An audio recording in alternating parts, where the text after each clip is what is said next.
亲爱的年长弟兄姊妹们平安！我们要开始今天下午的长青团契的聚会。Selamat sore Bapak Ibu dan Saudara yang dikasihi oleh Tuhan. Kita akan memulai persekutuan usiawan pada sore hari ini. 我们每一个人在生活当中都需要耶稣，因为主耶稣是我们的主，是我们的救赎主，他是全能的上帝。 他能帮助我们，我们来唱。我要耶稣。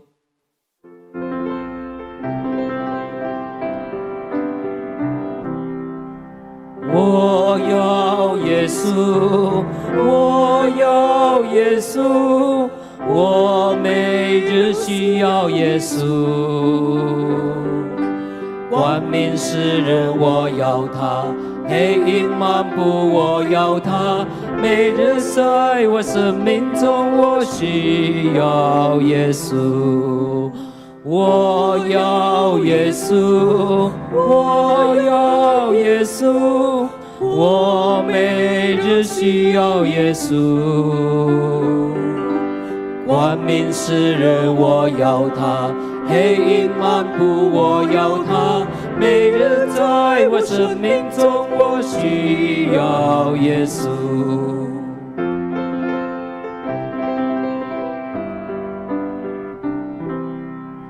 我要耶稣，我要耶稣，我每日需要耶稣。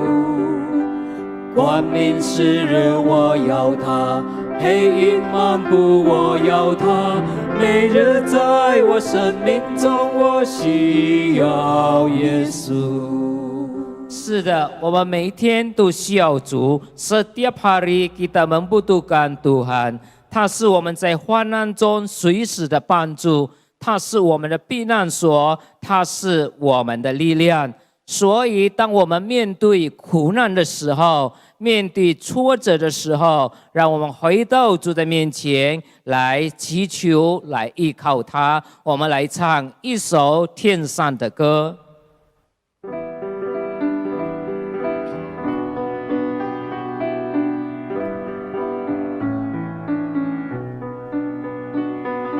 生命的河，喜乐的河。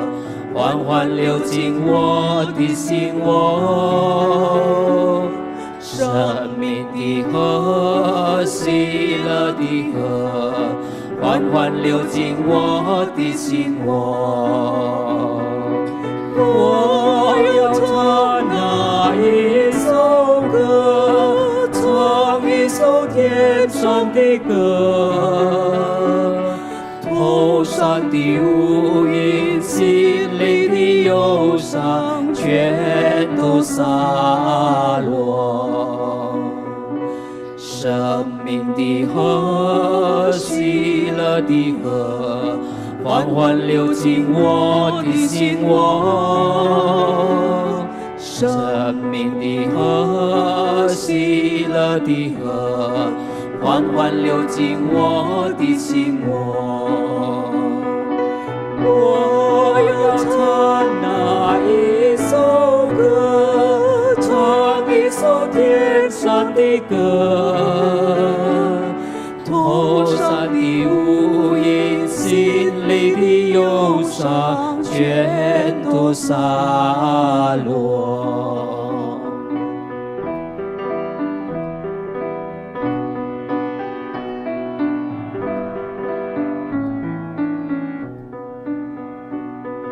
生命的河，喜乐的河，缓缓流进我的心窝。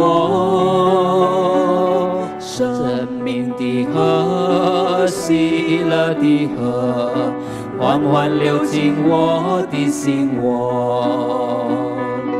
我要唱那一首歌，唱一首天上的歌。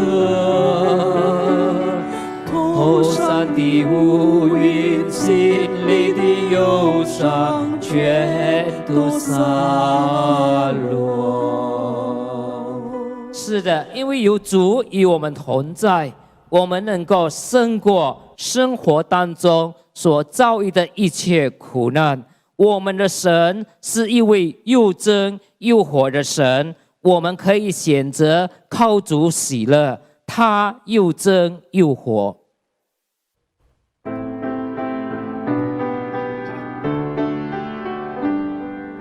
喜乐，我要喜乐，靠主常喜乐。喜乐是信心的选择。赞美，我要赞美，高声赞美主，因他凡事掌权，凡事都能做。万事的背后都有上帝的恩手，他在看，他在做，他有真有活。按他的时候，美好事必定成就。他全知，他全能，他有真有活。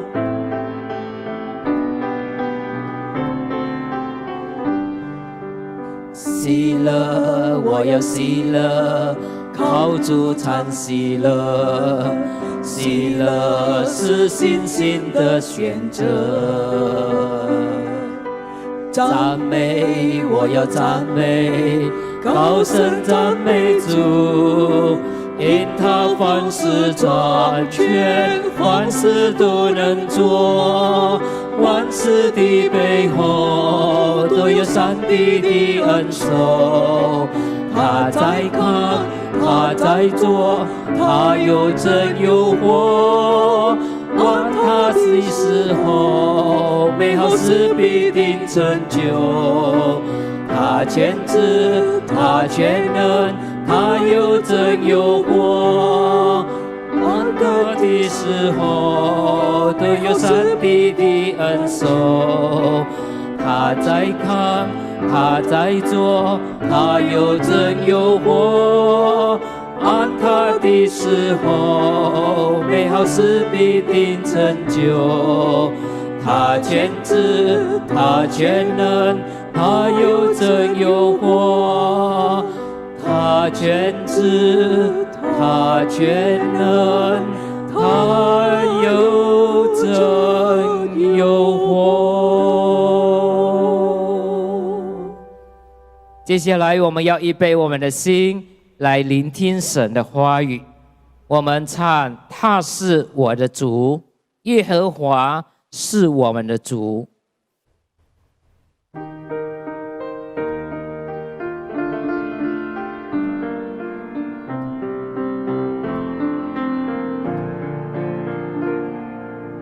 太阳落西山，月亮出东方，南风轻轻吹拂我面。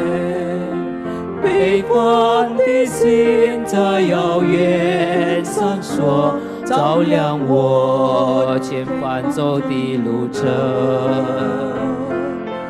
耶和华的话是我路上的光，也成了我脚前的灯。前头的路虽然有浮浮沉沉，保守我出黑暗入光明。他是我的主，他了解我的心情。我的心灵因为上帝快乐，在地上却如同在天上。耶和华的话是我路上的光，也成了我脚前的灯。我要向他每时刻欢喜赞美，他的手引导我的人生。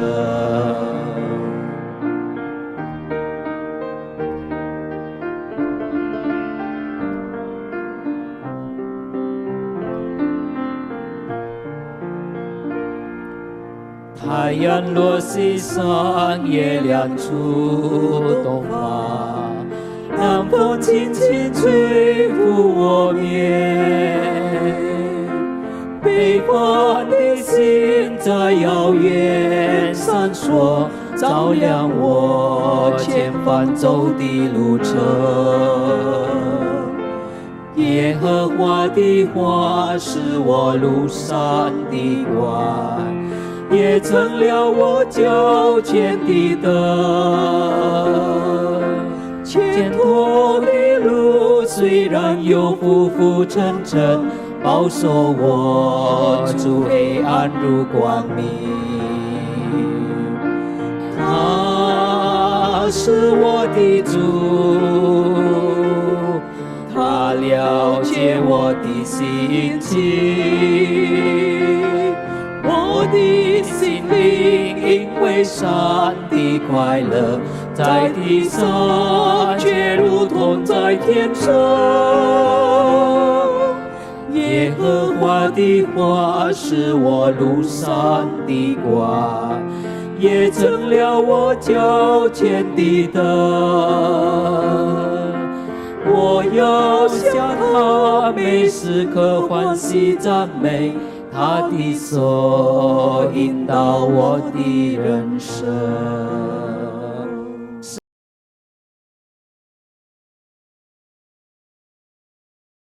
Shalom, usiawan yang dikasihi oleh Tuhan, kita akan mendengarkan kebenaran firman Tuhan. Mari kita masuk di dalam doa. Bapa di surga, Allah yang kami sembah dalam nama Tuhan Yesus, kami bersyukur ya Tuhan untuk kasih karunia demi kasih karunia yang Tuhan limpahkan dalam hidup kami. Saat ini ya Tuhan, kami kembali untuk bersekutu bersama dalam persekutuan usiawan di Pregolan Bunder ini. Ya Tuhan, kami berdoa biarlah Engkau berbicara kepada setiap kami lewat firman-Mu dan memberkati hamba-Mu yang akan menguraikan firman-Mu. Berkati setiap kami yang mendengarkan secara online di rumah masing-masing. Kami berdoa bila Roh Kudus-Mu bekerja sehingga firman Tuhan memberkati setiap kami. Terpujilah nama-Mu ya Bapa, demi nama Tuhan Yesus kami berdoa dan mengucap syukur. Haleluya. Amin. Bapak Ibu yang dikasihi oleh Tuhan, apa kabar Anda pada hari ini? Saya bersyukur bisa kembali untuk membagikan firman Tuhan bersama-sama dengan saudara. Karena itu mari ambil Alkitabmu saat ini, kita akan membaca firman Tuhan dari Amsal pasal yang ketiga, ayat yang ke-11 sampai ayat yang ke-12. Amsal pasal yang ketiga, ayat yang ke-11 sampai ayat yang ke-12. Demikian bunyi firman Tuhan. Saya akan bacakan buat saudara. Hai anakku, janganlah engkau menolak didikan Tuhan, dan janganlah engkau bosan akan peringatannya. Karena Tuhan memberi ajaran kepada yang dikasihinya, seperti seorang ayah kepada anak yang disayangi. Saya ulangi sekali lagi. Hai anakku, janganlah engkau menolak didikan Tuhan, dan janganlah engkau bosan akan peringatannya. Karena Tuhan memberi ajaran kepada yang dikasihinya, seperti seorang ayah kepada anak yang disayangi. Nah, Bapak Ibu yang dikasihi oleh Tuhan, kita tahu bahwa tema pada sore hari ini saya ambil dari Amsal pasal 3 ayat 11 dan 12 ini adalah bertumbuh dalam ajaran Tuhan, ya, bertumbuh dalam ajaran Tuhan. Nah, saudara, ajaran yang dimaksud dalam bagian ini bukanlah dalam arti pengajaran secara umum, tapi ini berbicara mengenai teguran, mengenai satu peringatan daripada Tuhan, ya. Nah saudara, kalau kita melihat di dalam kamus besar bahasa Indonesia, kita tahu bahwa ajaran itu artinya adalah segala sesuatu yang diajarkan, ya, segala sesuatu yang diajarkan, atau nasihat, atau petuah, atau petunjuk, atau paham, ya. Artinya bahwa ajaran adalah sesuatu yang menjadi petunjuk bagi kita, adalah sesuatu yang menjadi nasihat bagi kita, dan inilah yang akan kita renungkan melalui firman Tuhan pada sore hari ini. Nah saudara, kita tahu bahwa seiring perjalanan waktu, ketika usia kita bertambah, kita semakin susah untuk menerima nasihat dan teguran, ya. susah untuk menerima ajaran yang sesungguhnya daripada Tuhan. Dan dalam konteks ini adalah berbicara mengenai teguran atau sesuatu yang mendidik kita, mengingatkan kita. Ya, semakin usia kita lanjut, semakin kita susah untuk menerima sebuah nasihat. Ini fakta yang saya temukan, saudara ya. Dan saya secara pribadi ketika menginjak usia hampir 50 tahun, saya merasakan bahwa semakin bertambah usia, semakin saya susah untuk mendengarkan orang lain ya. Dan ini sesuatu yang tidak baik, bukan? Nah, firman Tuhan mengatakan dalam bagian ini, "Hai anakku, janganlah engkau menolak didikan Tuhan." Ya. Jadi setiap orang percaya berapapun usianya, apalagi kita yang disebut sebagai orang-orang yang sudah dalam kategori usiawan atau usia indah, maka kita perlu mengingatkan kepada diri kita sendiri bahwa kita sebagai manusia bisa menyimpang. Kita sebagai manusia bisa salah. Kita sebagai manusia bisa tidak berjalan di dalam jalan Tuhan. Itulah kenapa kadangkala kita kalau punya teman atau teman yang baik, itu akan mengingatkan kita, ya. Kalau kita mulai melenceng daripada firman Tuhan, kalau kita sudah malas bersekutu bersama dengan Tuhan, kalau kita sudah lama tidak bersekutu atau mengikuti persekutuan, maka teman kita yang baik itu akan mengingatkan kita. Nah, atau ketika kita berbuat suatu kesalahan, maka dia akan mengingatkan kita dan kita akan diselamatkan dari sesuatu yang mungkin mencelakakan kita. Itulah kenapa kadangkala kalau orang itu tidak mau rendah hati, maka dia susah untuk menerima nasihat dan didikan, ya. Nah, saudara, Amsal pasal 3 ayat 12 di sini kalau Lembaga Alkitab Indonesia memberikan judul berkat dari hikmat, atau ingin dikatakan bahwa dari hikmat-hikmat ini, dari apa yang diajarkan ini, saudara dan saya atau setiap kita yang membacanya akan mendapatkan berkat, begitu ya. Nah, dalam Amsal pasal 3 ayat 12 di situ dikatakan, karena Tuhan memberi ajaran, ya, yang ingin saya garis bawahi, karena Tuhan memberi ajaran kepada yang dikasihinya seperti seorang ayah kepada anak yang disayangi, ya, seperti seorang ayah kepada anak yang disayangi. Nah, saudara, saya akan membagikan ada 2 pelajaran penting berkaitan mengenai ajaran, teguran, dan didikan dari Tuhan dalam konteks bagian ini yang kita bisa ambil sebagai pelajaran untuk mendasari hidup kita bagaimana orang percaya, ya, berapapun umurnya, untuk sungguh-sungguh bertumbuh di dalam ajaran Tuhan dan bukan yang lain. Nah, saudara, yang pertama kalau sudah membaca Amsal 3 ayat 12 bagian A, di situ dikatakan, karena Tuhan memberi ajaran kepada yang dikasihinya, ya. Karena Tuhan memberikan ajaran kepada yang dikasihinya. Nah, saudara, dalam bagian ini firman Tuhan ingin mengatakan bahwa Tuhan hanya menegur, Tuhan hanya mengingatkan kepada orang yang Dia kasihi. Itu berarti, saudara, ketika Dia mengingatkan kita, ketika Tuhan itu menegur kita, maka sebenarnya itu adalah wujud daripada cinta kasih Tuhan. Kenapa? Karena hanya orang yang dikasih Tuhanlah yang ditegurnya, kata firman Tuhan.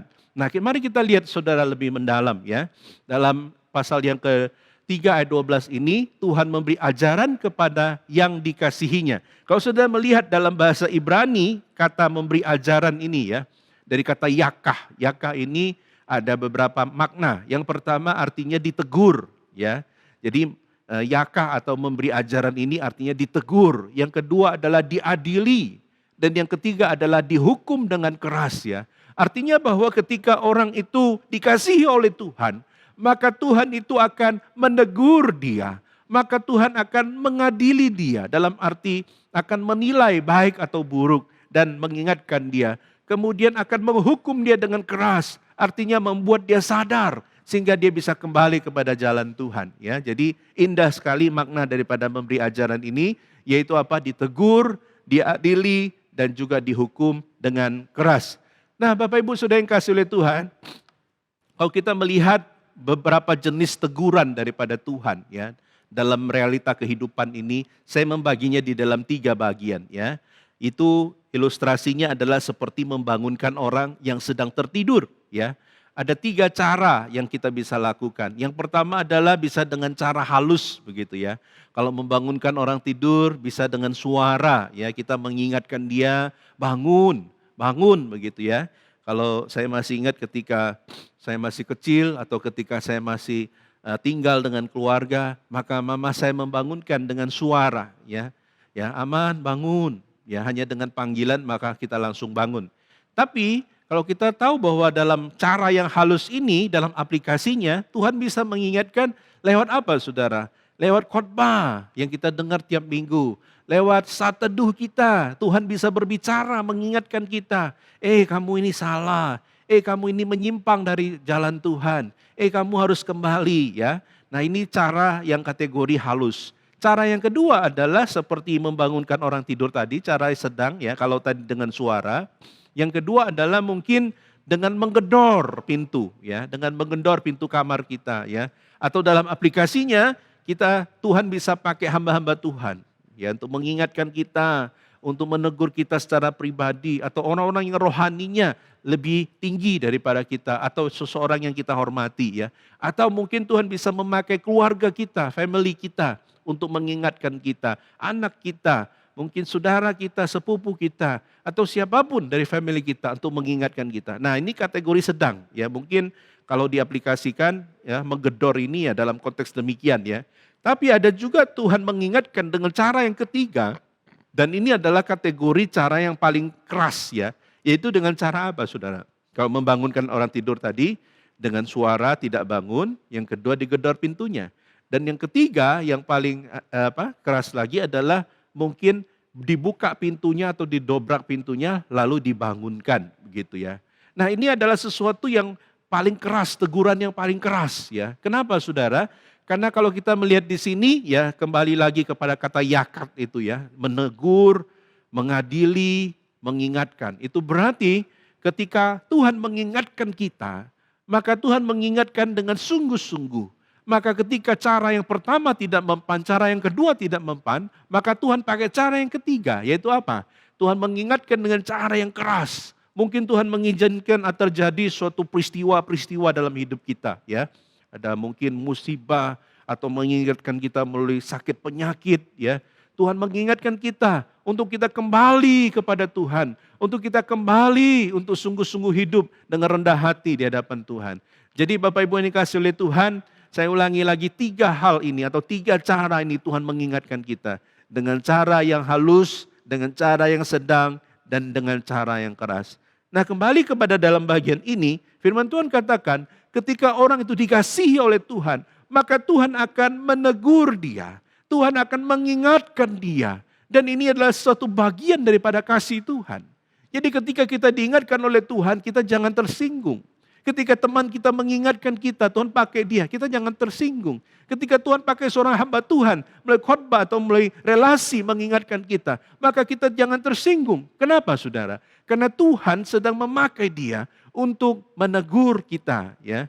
Nah, saudara, satu kali saya pernah berbincang dengan anak saya yang bungsu, ya. Ketika itu umurnya masih sangat kecil, ya, kira-kira masih SD, ya. Kelas 1, kelas 2 begitu, ya. Tapi saudara yang kasih oleh Tuhan, Tuhan pakai dia untuk mengingatkan saya, ya. Ada satu kejadian menarik gitu, ya. Mungkin saya tidak ingat dengan lebih terperinci, ya, tapi intinya dia mengingatkan saya, ya. Dan saya tersentak, lalu saya mengatakan terima kasih Tuhan. Karena melalui anak kecil ini Tuhan sedang mengingatkan atau menegur saya. Nah, saudara yang kasih oleh Tuhan, itu berarti orang yang dikasihi oleh Tuhan harus membuka diri, harus dengan rendah hati berkata, Tuhan, dalam masa hidupku ini pasti ada atau langkah-langkahku yang menyimpang. Ya, di antara ribuan langkah kehidupan pasti ada langkah kita yang menyimpang. Nah, Tuhan mengingatkan kepada kita lewat firman Tuhan pada sore hari ini, bahwa apa, saudara? Bahwa Allah menegur orang yang dikasihinya. Itu berarti kalau saudara ditegur oleh Tuhan, bersyukurlah, ya. Bersyukurlah, kenapa? Karena Tuhan sedang membuktikan kasih-Nya. Tapi jangan sampai Tuhan menggunakan cara yang keras, ya, untuk mendidik kita, untuk mengingatkan kita. Kalau kita ini peka, dengan cara halus saja, kita harus cepat-cepat kembali. Oh Tuhan, ampuni saya. Oh Tuhan, saya tobat. Oh Tuhan, saya sungguh-sungguh mau kembali kepada jalan-Mu, ya. Jangan sampai Tuhan pakai cara yang keras untuk mendidik, umatnya. Kalau kita lihat dalam Alkitab banyak sekali saudara ya. Tuhan mengingatkan bangsa Israel. Tuhan mengingatkan mereka kadang-kala dengan cara yang lembut. Tuhan berfirman lewat Musa. Tapi mereka tidak mendengarkan. Lalu Tuhan memakai peristiwa-peristiwa untuk menghukum mereka. Lalu mereka baru kapok, baru mencari Tuhan. Nah saudara yang kasih oleh Tuhan itu berarti firman Tuhan mengatakan dan mengajarkan pada kita. Hal yang pertama tadi. Bahwa Tuhan mengizinkan ya untuk menerapkan tegurannya, ajarannya kepada kita. Karena dia mengasihi kita. Ya. Nah kita kerap kali salah mengartikan bahwa Allah itu mengasihi ya. Kita tahu bahwa mengasihi itu seperti koin yang mempunyai dua sisi ya. Selain kita tahu mengasihi itu artinya melindungi, merawat, tapi di sisi yang lain adalah mendisiplinkan. Ya, gambarannya dalam bagian ini konteksnya adalah kalau saudara baca di bagian ayat yang ke-11, hai anakku ya. Jadi konteksnya di sini firman Tuhan ingin memperbandingkan hubungan relasi antara seorang papa kepada anaknya atau dalam relasi keluarga. Nah saudara kita tahu bahwa dalam konteks sebagai seorang papa pun ya, selain dia melindungi, mengasihi, mencukupkan segala kebutuhan, tapi kalau anaknya salah, maka sang papa itu punya kewajiban untuk mendisiplinkan anaknya. Itulah faktor atau hal yang sering kali kita lupakan. Bahwa di dalam kasih Allah itu sendiri ada disiplin yang Tuhan mau lakukan. Ada disiplin yang Tuhan mau terapkan. Itu berarti saudara jangan kita berpikir bahwa Tuhan itu kalau mendisiplinkan kita itu berarti Tuhan itu jahat. Tidak saudara ya. Tuhan ingin kita kembali kepada jalannya. Makanya Tuhan menegur kita ya. Nah saudara jangan sampai Tuhan akhirnya menjadi diam. Ini berbahaya saudara ya. Nah oleh karena itu saudara Tuhan itu mendisiplinkan kita karena aspek kasih itu bukan hanya merawat, bukan hanya melindungi, tapi aspek kasih yang kedua adalah dia juga mendisiplinkan. Sama seperti kita terhadap anak kita bukan ya. Jadi ketika kita mengasihi anak kita akan mendisiplinkan mereka, kita akan mengingatkan, kita akan menegur, bahkan kita akan mungkin mengingatkan dengan cara yang lebih keras kalau mereka tidak mendengar ya. Nah saudara, apa tujuannya? Tujuan Allah mendisiplinkan kita adalah supaya kita menjadi lebih baik hidup kita. Supaya kita kembali kepada jalan Tuhan. Supaya kita tidak tersesat di jalan yang salah. Ketika Tuhan mengingatkan saudara dan saya, itu berarti Tuhan sedang menyelamatkan kita daripada kehancuran. Tuhan mengingatkan kita untuk kembali kepada jalan Tuhan. Supaya kita hidupnya menjadi lebih baik. Dan bukan itu saja, kita mau hidup lebih taat kepada Tuhan. Ya. Nah saudara, kadangkala kita tidak menyadari ini ya. Kenapa Tuhan itu mau menegur kita, mau mendidik kita, mau mengajar kita ya. Kenapa saudara? Karena Tuhan mengasihi kita. Coba bayangkan ya. Kalau Tuhan itu diam. Tuhan tidak berfirman ya. Seperti dalam masa hakim-hakim 400 tahun saudara ya. 400 tahun Tuhan itu tidak berfirman. Apa artinya saudara? Seolah-olah Tuhan itu sudah muak dengan umatnya. Seolah-olah Tuhan itu sudah lepas tangan dengan umatnya.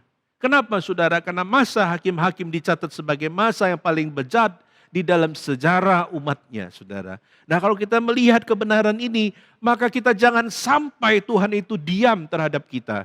Jangan sampai Tuhan itu memalingkan wajahnya. Ya, makanya kenapa dalam ucapan berkat di dalam bilangan itu, kiranya Tuhan menyinari dengan wajahnya. Artinya apa? Tuhan mau melihat kita, Tuhan mau memandang saudara dan saya. Tuhan mau sungguh-sungguh memberkati kita dan melihat kita, bukan memalingkan mukanya. Artinya apa saudara? Ini berbicara mengenai kepedulian dan kasih. Ya, jadi kalau Tuhan itu mengasihi kita, Dia mau mendisiplinkan kita. Dan sebagai wujud nyatanya adalah kita supaya kita kembali ke jalan Tuhan. Supaya kita menjadi lebih baik dan supaya kita hidupnya menjadi lebih taat ya. Nah kalau Tuhan itu sudah diam, itu kalau seperti orang tua ya. Kalau orang tua terhadap anaknya, kalau dia sudah tidak peduli ya. Apalagi dia sudah masukkan di dalam koran ya. Wah yang namanya si A bertempat tinggal ini umur sekian. Mulai hari ini bukanlah anakku ya. Kalau terjadi apa-apa tidak ada hubungan dengan saya. Kalau sampai orang tua sudah melakukan demikian, maka itu berarti sudah tidak ada kasih di dalamnya. sudah tidak ada satu relasi yang intim dengan anaknya. Itu berarti hubungan itu sudah putus. Itu berarti orang tua sudah tidak mau peduli dan mendiamkan. Apa jadinya saudara? Orang tua kita tidak peduli, ya. Maka kita sakit pun orang tua kita tidak akan peduli, bahkan kita mati pun orang tua kita tidak akan peduli. Nah, gambarannya seperti itu Saudara, bahwa Tuhan mengasihi kita, maka Dia peduli, maka Dia mengingatkan, maka Dia itu mendisiplinkan kita selain Dia mengasihi kita. Itu berarti dasarnya adalah karena Tuhan mengasihi kita, ya. Nah, karena itu sudah yang kasih oleh Tuhan, saya jadi ingat ya ketika dalam hidup saya, ya, saya menjadi seorang papa dari 2 anak, ya. Anak saya sekarang yang besar itu umurnya 14 tahun dan yang kecil umur 12 tahun, ya. Saya masih ingat ini adalah peristiwa satu kali dan seumur hidup begitu, ya. Saya tidak pernah menghajar anak saya dalam arti memukul, ya. Dan saya tahu bahwa dalam ajaran kita sebagai orang Tionghoa, ya, kita sangat identik dengan memukul, ya. Saya masih ingat waktu kecil juga seringkali kalau salah itu pasti papa saya pukul dengan rotan, ya, di bagian pantat, ya, dipukul begitu, ya. Nah, ini juga yang ajaran yang saya terapkan dalam keluarga saya, tapi kalau terpaksa begitu, ya. Nah, saya masih ingat Saudara ketika anak saya itu umur kira-kira masih kecil, ya, yang anak kedua, ya. Ketika itu mungkin dia sudah ya kelas 1 atau kelas 2, ya, saya lupa itu, ya. Ketika itu dia berlaku tidak sopan terhadap mamanya, ya.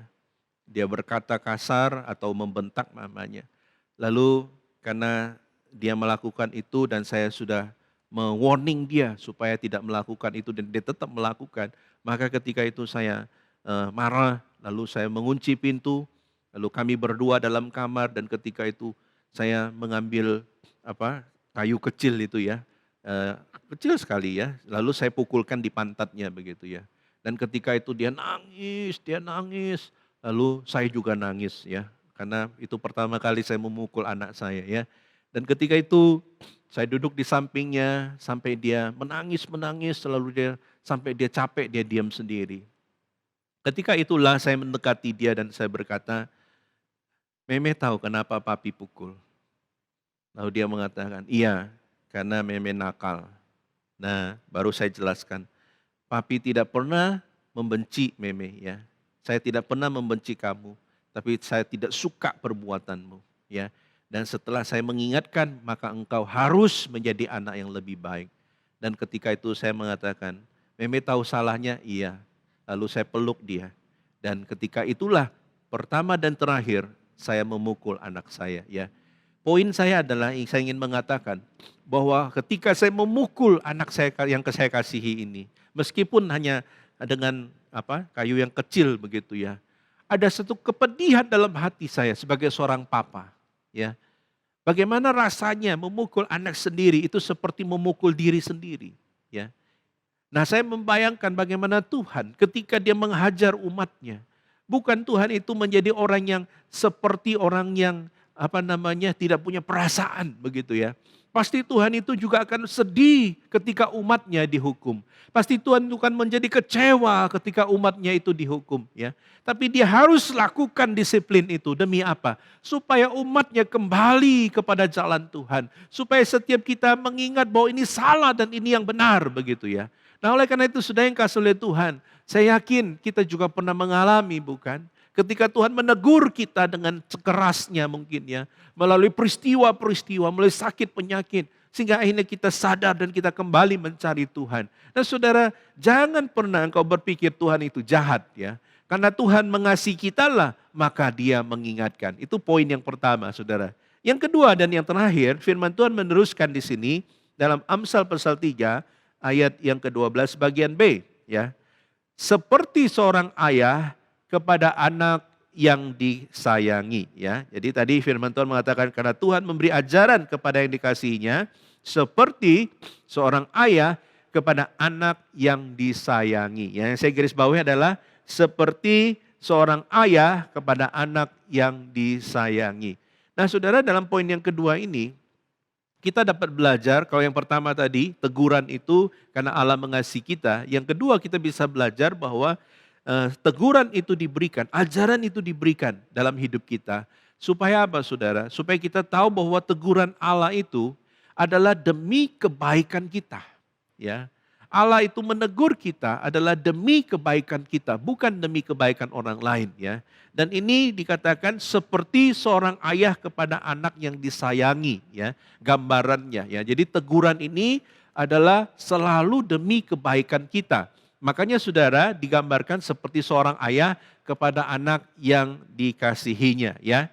Nah, seorang ayah yang baik, gambaran seorang ayah ini ya, dia tidak akan pernah mencelakakan anaknya ketika menghukum ya. Seperti yang saya ceritakan tadi, ketika saya akan memukul anak saya pun, saya akan pukul bagian yang tidak berbahaya ya. Dan saya menggunakan stick yang kecil sekali ya, hanya untuk mengingatkan dia begitu ya.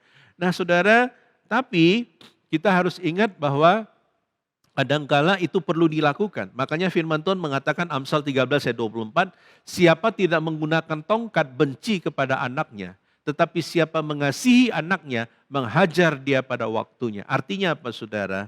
Kalau kita melihat dalam tradisi Israel pun ya, orang-orang Yahudi, mereka juga menggunakan tongkat atau menggunakan kayu ya, atau menggunakan stick untuk menghajar anaknya ya. Artinya bahwa kalau anak itu sudah menyimpang, sudah kebangetan, sudah melenceng daripada jalan Tuhan, maka tugas seorang ayah adalah mengembalikan dia, ya, mengembalikan dia. Saya jadi ingat ilustrasi mengenai domba yang hilang, ya. Ada satu versi yang saya baca yang membuat saya kaget, ya. Dikatakan bahwa kalau gembala itu membawa kawanan domba, lalu ada domba yang hilang atau dombanya itu suka jalan sendiri ya. Makanya ada istilah domba yang hilang ya. Maka gembala itu akan mencari domba yang hilang itu, dan ada satu versi yang saya baca dikatakan kalau domba itu sering ya, domba yang sama bolak-balik kabur terus dari kawanan, maka ketika domba itu ketemu, maka yang pertama kali dilakukan oleh gembala itu adalah akan mematahkan salah satu dari kakinya itu. Ya. Kesannya kok kejam sekali ya. Makanya kenapa saudara lihat ada gambaran di mana gembala itu membopong di belakang ya anak domba itu ya. Kenapa saudara? Karena dikatakan bahwa salah satu kakinya itu dipatahkan ya. Saya tidak tahu nih apakah versi yang benar atau tidak ya, tapi di dalam katanya tradisi orang Yahudi begitu ya, ketika mereka mengembalakan ya. Jadi supaya domba ini tidak mengulangi lagi, maka karena sudah bolak-balik salah satu kakinya dipatahkan, nanti setelah dia kembali baru dirawat lagi begitu ya. Nah saudara, kadangkala Tuhan harus pakai cara yang keras untuk mendidik kita. Cara yang dipakai ini mungkin secara manusia mungkin waduh keras sekali begitu ya. Tapi ini adalah sesuatu yang demi kebaikan begitu. Karena seorang bapa tidak mungkin mencelakakan anaknya ya. Nah karena itu gambarannya adalah bahwa Tuhan itu sangat-sangat mengasihi ya. Karena kasihnya maka dia lakukan itu demi kebaikan kita ya. Dan yang kedua dikatakan dalam Amsal pasal 19 ayat 18 ya. Hajarlah anakmu selama ada harapan, tetapi jangan engkau menginginkan kematiannya ya. Jadi artinya ketika mendidik seorang ayah kepada anaknya, dia menghajar, dia mendidik ya. Tapi tidak sampai anak ini celaka atau apalagi mati ya. Ini adalah satu peringatan kepada bapak-bapak. Makanya gambaran ini dipakai untuk menggambarkan hubungan Tuhan dengan umatnya. Makanya ketika dalam bagian ini kita dapat belajar bahwa Tuhan itu bukan saja karena kasih dia memberikan hajaran, tapi Tuhan selalu menginginkan kebaikan dalam hajaran itu ya. Jadi tidak ada unsur lain selain daripada karena dia ingin kita berubah ya. Nah saudara, kalau kita baca dalam Alkitab ada banyak tokoh ya yang diceritakan juga dihajar atau ditegur oleh Tuhan. Saya ambil contoh, ada Yunus ya. Yunus ditegur ketika dia menyimpang daripada panggilan Tuhan. Ketika Tuhan tuh panggil dia untuk pergi ke Niniwe, dia lari ke Tarsis ya. Sehingga Tuhan memakai ikan yang besar untuk memakan dia. Itu adalah tegurannya ya. Kemudian saudara, saya mencatat juga Daud. Daud ditegur oleh Nabi Nathan. Kenapa saudara? Karena dia berzina dengan Batsheba ya. Dan ketika itulah dikatakan bahwa akhirnya Daud ini sadar ya, karena tidak ada satupun orang yang berani mengingatkan dia karena dia seorang raja. Tapi Tuhan pakai Nabi Nathan untuk datang untuk mengingatkan dia. Dan Daud lalu berkata, ya aku ini orang berdosa. Dan akhirnya dia mau bertobat ya. Nah Tuhan mengingatkan dia, Tuhan tegur dia. Kemudian saya mencatat tokoh yang ketiga, Simon Petrus ya. Ketika Petrus ini dikatakan dia menyangkali Tuhan Yesus. Ketika dia menyangkali 3 kali kemudian ayam berkokok. Maka ketika itulah dia bertemu dengan Tuhan Yesus selanjutnya. Dan Alkitab mencatat, meskipun Tuhan Yesus tidak menegur dia, tapi tatapan Tuhan Yesus itulah yang mengingatkan dia. Dan akhirnya itulah yang menegur dia. Dan dia kembali untuk mengikut Tuhan. Dan Alkitab mencatat selanjutnya, dia melayani Tuhan sampai pada akhir hidupnya. Nah saudara yang kasih oleh Tuhan, kemudian Paulus juga ditegur oleh Tuhan. Ya, dikatakan bahwa dia diberikan duri dalam daging. Ya, kita tahu bahwa Paulus adalah seorang yang very brilliant, ya, seorang yang pintar, seorang yang luar biasa. Tapi Tuhan memberikan duri dalam daging, ya. Ada yang menafsirkan itu sebagai sakit penyakit, ya. Ada yang mengatakan Paulus ini menderita sakit ayan, ya, atau epilepsi, atau ada yang mengatakan juga sakit di bagian mata, makanya dia susah untuk melihat dengan jelas tulisan-tulisan, ya, dan macam-macam tafsiran yang lainnya. Tapi intinya duri dalam daging ini membuat Paulus menyadari bahwa dia adalah manusia yang lemah, meskipun seberapa hebat dirinya, dia bergantung kepada Tuhan, ya. Jadi saudara yang kasih oleh Tuhan, tokoh-tokoh yang saya sebutkan, Yunus, Daud, Simon Petrus, Paulus, adalah tokoh-tokoh besar yang dicatat di Alkitab. Dan mereka semua ditegur dan diingatkan oleh Tuhan untuk kembali kepada jalan Tuhan. Dan endingnya adalah demi kebaikan mereka sendiri, ya.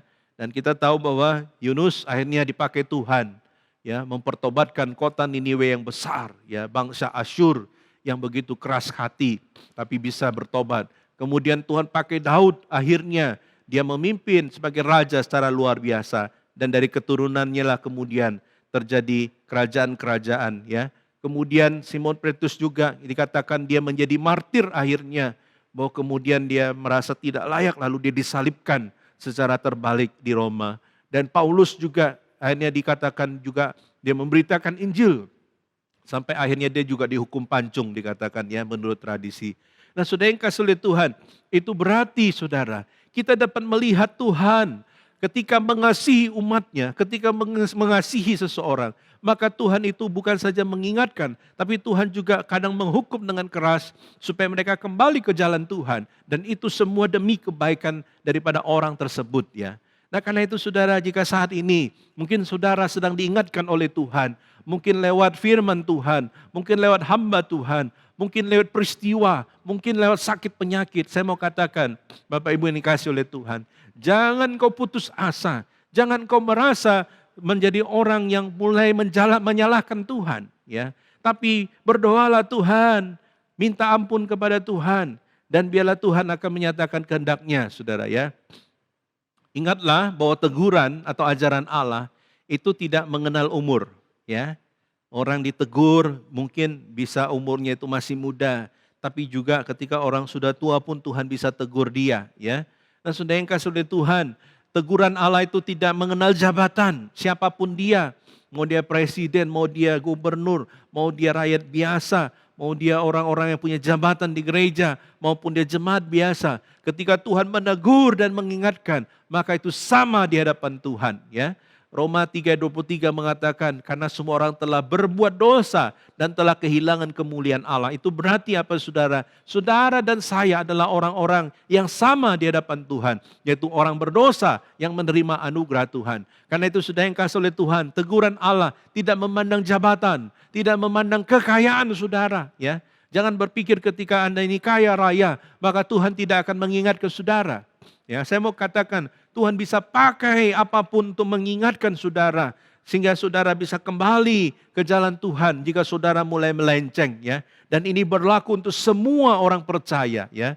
Nah karena itu saudara yang kasih oleh Tuhan, saya mau katakan, kalau saudara ditegur oleh Tuhan, ya, jangan pernah marah, jangan pernah kecewa, jangan pernah engkau mulai menyalahkan orang lain.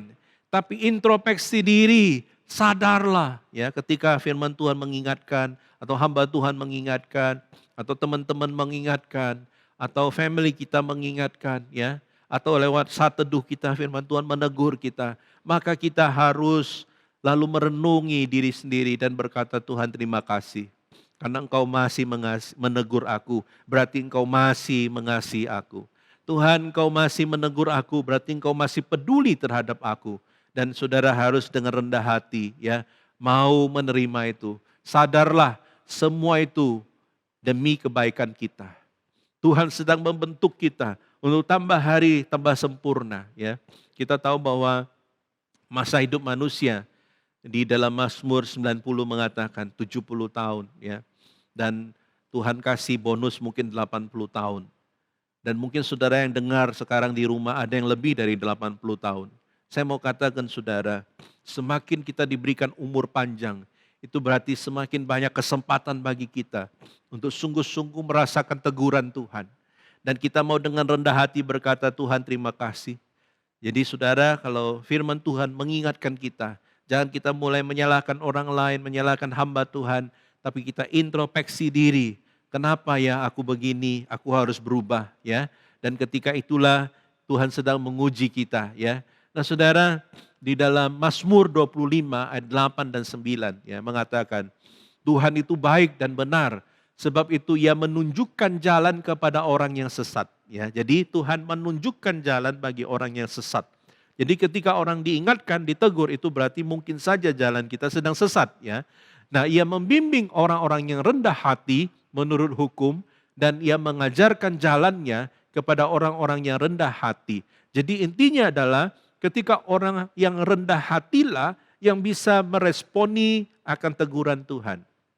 Ketika saudara merasa menjadi seseorang yang sesuatu ya atau tinggi hati, maka saudara tidak akan bisa menyadari teguran Tuhan ya. Dan mungkin saudara pengennya negur orang. Tapi firman Tuhan mengatakan, kalau orang itu dengan rendah hati di hadapan Tuhan, maka teguran itu akan dirasakan dan teguran Tuhan itu akan bisa mengubahkan hidupmu ya. Seperti engkau sedang berjalan kepada jalan yang sesat ya. Jadi ingatlah, ini yang firman Tuhan mau ajarkan kepada kita.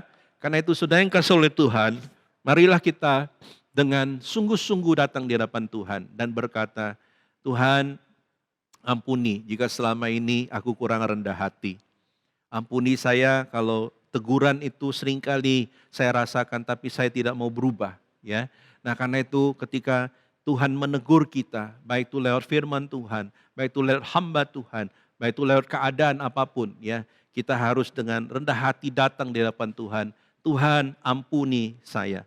Nah saudara yang kasih oleh Tuhan, pertanyaannya sekarang, maukah saudara sungguh-sungguh berkata, Tuhan aku mau, ketika Tuhan mengajar aku, mendidik aku, menegur aku, maka aku mau ya Tuhan, sebab aku mau bertumbuh di dalam ajaran Tuhan. Maukah saudara berkata demikian?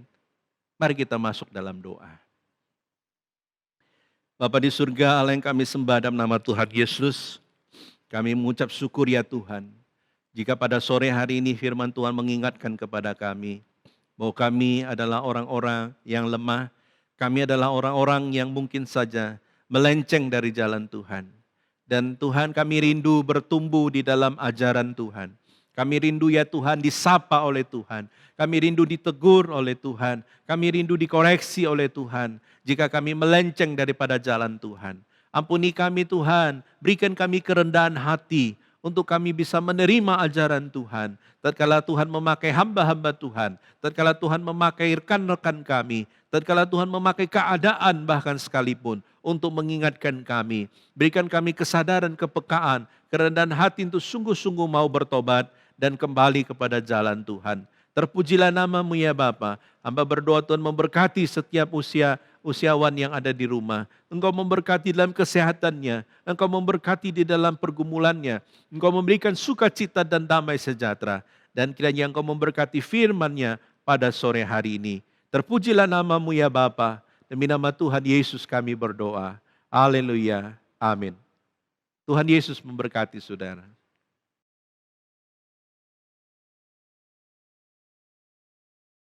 亲爱的年长弟兄姊妹们，我们已经聆听神宝贵的话语， kita sudah mendengarkan firman Tuhan. 接下来我们要奉献， selanjutnya kita akan memberikan persembahan. 让我们以喜乐的心，我们以感恩的心来奉献。我们来唱信靠耶稣。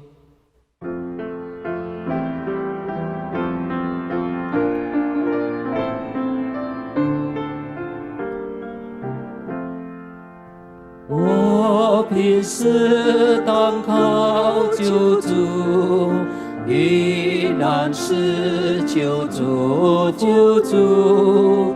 我信心虽还不足，唯有信靠我救主，靠耶稣度过今世。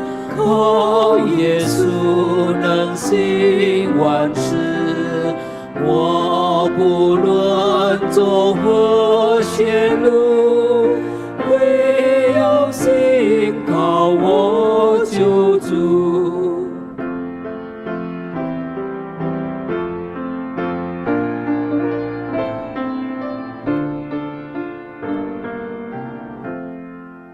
路平安。 当son主名，路黑暗有主同行。若危险主必保护，唯有信靠我救主，靠耶稣度过今世。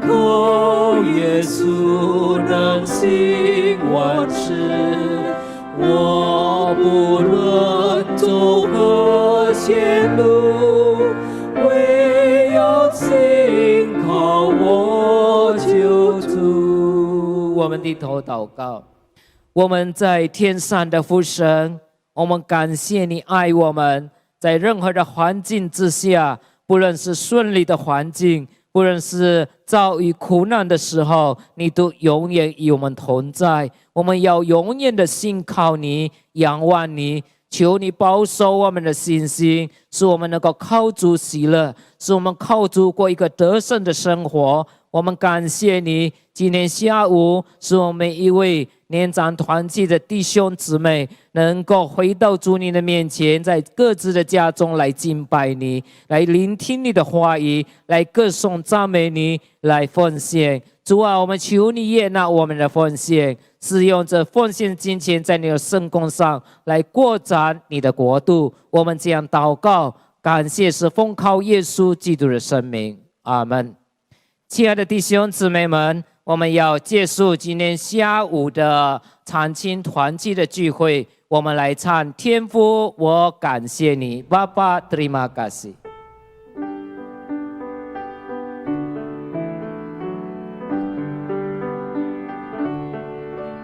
天父，我感谢你，天父。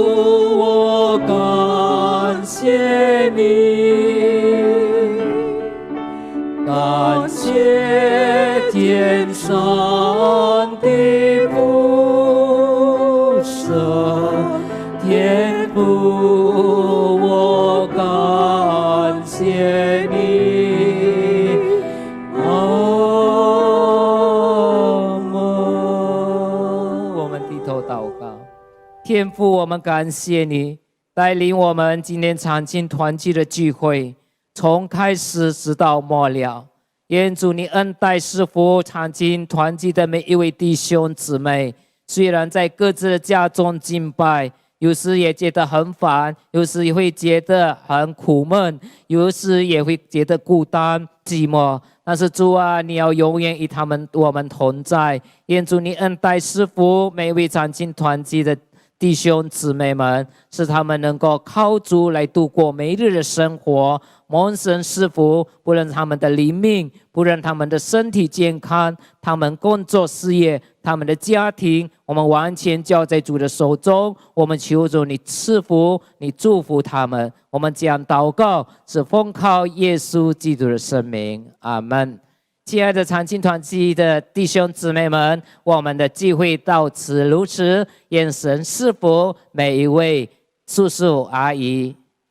我们下个月再见。